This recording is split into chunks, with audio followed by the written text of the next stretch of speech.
ब्रह्ममुरारिसुरार्चितलिङ्गं निर्मलभासितशोभितलिङ्गं जन्मजदुःखविनाशकलिङ्गं तत्प्रणमामि सदा शिवलिङ्गम्। देवमुनिप्रवरार्चितलिङ्गं कामदहनकरुणाकरलिङ्गम् रावणदर्पविनाशकलिङ्गं तत्प्रणमामि सदा शिवलिङ्गम्।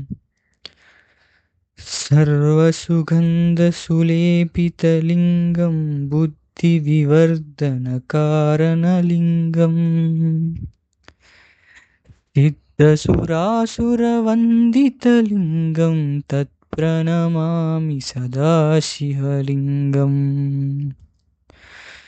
कनकमहामणिभूषितलिङ्गं फणिपतिवेष्टितशोभितलिङ्गम्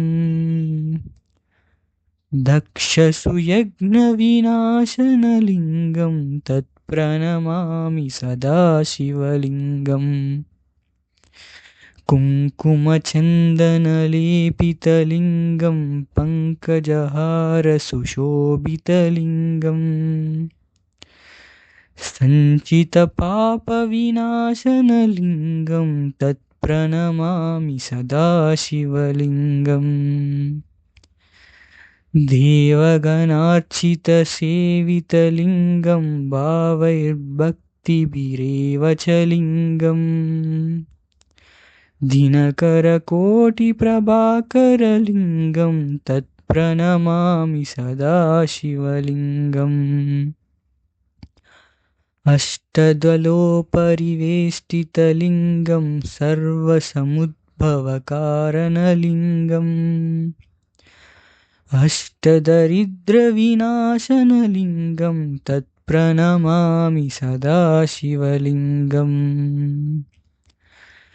सुरगुरुसुरवरपूजितलिङ्गं सुरवनपुष्पसदार्चितलिङ्गम् परमपरं परमात्मकलिङ्गं तत्प्रणमामि सदा शिवलिङ्गम्। लिङ्गाष्टकमिदं पुण्यं यं पठेत् शिवसन्निधौ शिवलोकमवाप्नोति शिवेन सह मोदते।